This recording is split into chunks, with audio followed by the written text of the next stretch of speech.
students, today we are about to start the fourth chapter from section C, that is the gold frame. It has been written by R.K. Lakshman. We will discuss the author in detail later on. Okay, and for now, let us start with the actual story. The gold frame.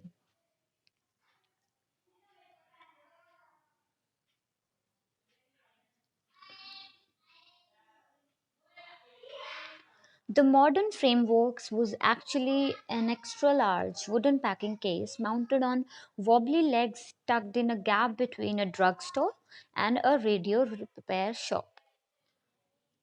So this frame, gold frame यहाँ पे कौन सा है? The modern frameworks was actually a shop which was situated in between two stores. One, a drugstore जो pharmacy होती है, and a radio repair shop. कैसी shop है? There is a wooden packing case जिसको शोकेस भी बोल देते हैं. Mounted means put put up there on wobbly legs. It is a pretty old showcase. तो wobbly क्या होता है? Basically moving, something which is not steady. तो wobbly legs मतलब हिल रही हैं उसकी legs, इतनी उसकी हालत खराब है उस packing case की. Tucked in a gap between these shops. Its owner Datta, with his concave figure and silver rimmed glasses and a complexion of seasoned timber, fitted into his shop with the harmony of fixture. अब इसका owner कौन है? Underline Dutta. इसका नाम दत्ता है. With his concave figure. Concave means curved, means झुका हुआ. कुबड़ जिसको बोलते हैं ना, हंच बैक. तो कॉन्केव फिगर है उसकी, राउंड सी फिगर है. उसने ग्लासेस पहन रखे हैं जिसका फ्रेम जो है, रिम जो है, सिल्वर कलर का है. अब complexion of seasoned timber. Timber is a kind of a wood, basically a brownish reddish kind of a wood. तो उसका he is a brown man and he just fixes into fits into his shop. मतलब he उसको देख के लगता है that he belongs to this shop. मतलब उसकी शॉप है, वहां पे वो शोकेस पड़ा है, उसके पीछे वो बैठता है. he just fits in that setting and he looks like a part of that shop. harmony means एक balance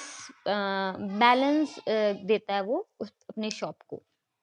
Now he was a silent hard working man. Underline, he's a silent man, does not like to talk much. He gave only laconic answers to the questions his customers asked and strongly discouraged casual friends who tried to intrude on his zone of silence with their idle gossip. He only gave laconic answers. Laconic means limited words, थोड़े से few words में जवाब देना. जो भी उसके सवाल पूछते थे उसके ग्राहक आके. And strongly discouraged casual friends. कई बार होता है ना शॉप्स पे ऐसे कोई आके गप्पे मार रहा है, they are just gossiping. No, he completely discouraged, refuse to do so. And बिल्कुल पसंद नहीं था उसको ऐसे लोग who tried to intrude means interfere in his zone of silence. तो इधर उधर की idle means बेकार की इधर उधर की बातें उसको बिल्कुल भी पसंद नहीं थी. he is a silent man. He was always seen sitting hunched up, surrounded by a confusion of cardboard pieces. Underline all these things. जितनी भी objects हैं इन पे question आ जाता है. Cardboard, bits of wood, glass sheets, boxes of nails, glue bottles, paint tins, and other odds and ends that went into putting a picture in a frame. So, what kind of a gold frame shop it is? What kind of a frame shop it is? जो photos पे हम frame लगवाते हैं, photo frame की shop है उसकी. So बहुत सारा सामान है उसके पास पड़ा हुआ. He is seen there hunched up, उसका कुबड़ ऐसे निकला होता है. Surrounded by a confusion. Confusion means basically a pile of things. इतना ढेर पड़ा हुआ है सामान का. कौन से सामान का? ये सारा सामान जो यूज होता है एक पिक्चर को फ्रेम में लगाने के लिए. In this medley, a glass cutter or a pencil stub was often lost, and that was when he would uncoil from his posture and grope impatiently for it. Many times he had to stand up and shake his dhoti vigorously to dislodge the lost object.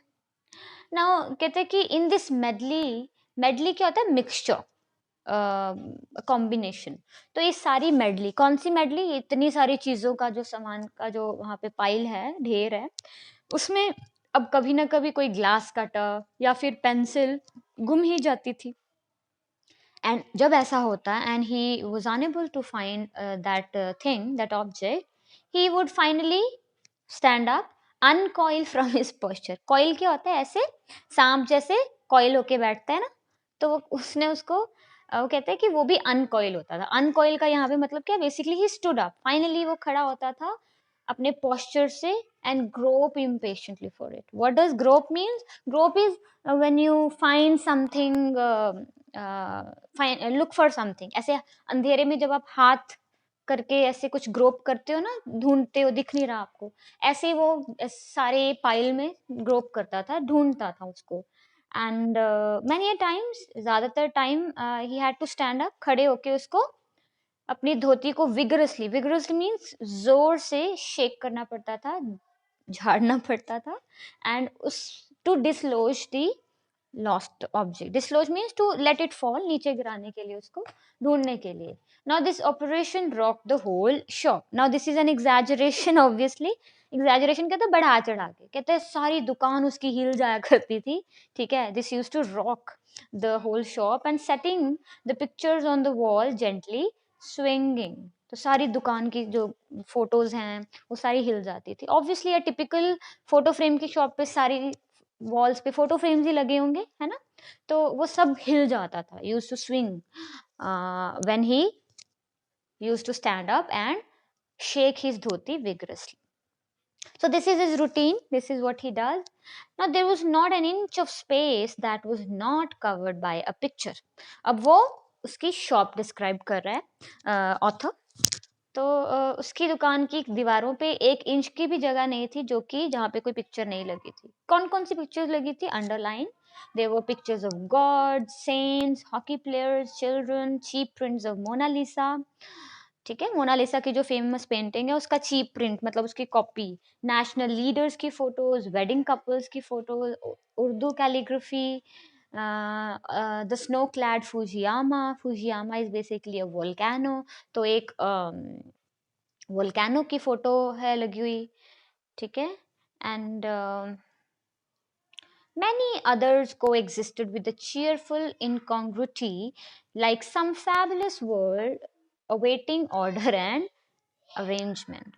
तो ये इतनी अलग अलग चीजों की photos एक साथ लगी हुई हैं, मतलब हिंदू गॉड्स एंड गॉडेसेस की फोटो भी लगी है, साथ में ही उसके बिल्कुल उर्दू की कैलीग्राफी लगी हुई है, उसी के साथ कोई जापानीज वोल्केनो की फोटो लगी हुई है, ज्वालामुखी की फोटो, ठीक है।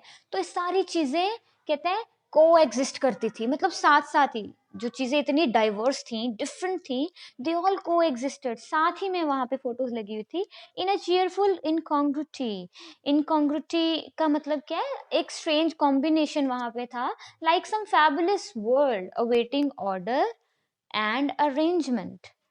मतलब ऐसा लग रहा था कि सब कुछ हिल गया यहाँ पे, maybe some earthquake was there, और वो सब फोटोज वेट कर रही हैं कि कोई आके उनको सॉर्ट करेगा, अरेंज करेगा अकॉर्डिंग टू द कैटेगरी, ठीक है। तो basically the author is making fun of the choice of the photos, and he's also making fun of Datta when he talks about his vigorously shaking his dhoti.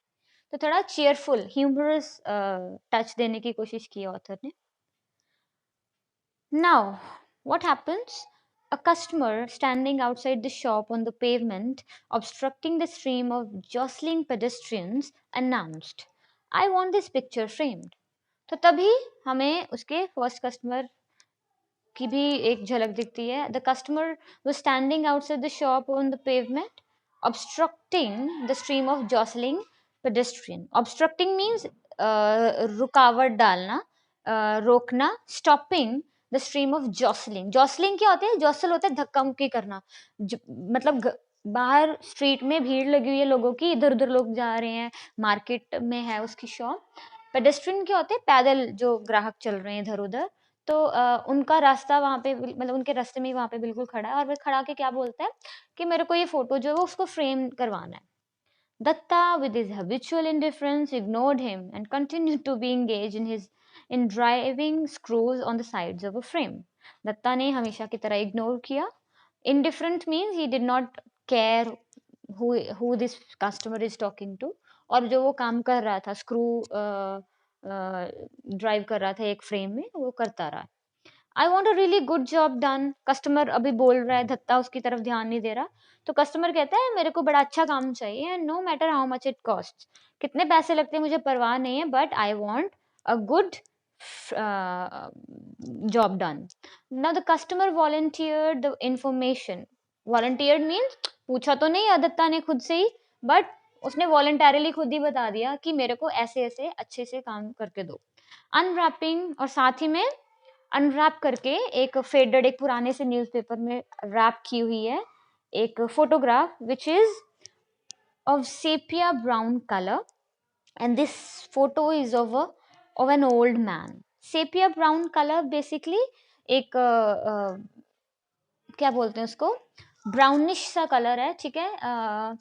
क्या पेल brown बोल सकते हो. पुराने time की जो ऐसी फोटोज होती थी, ठीक है. सो वो फोटो है, and it was sharp and highly glazed in spite of its antiquity.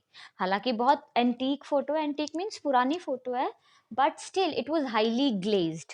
Glaze क्या होती है, जो शाइन होती है उसके ऊपर. So it was pretty shiny.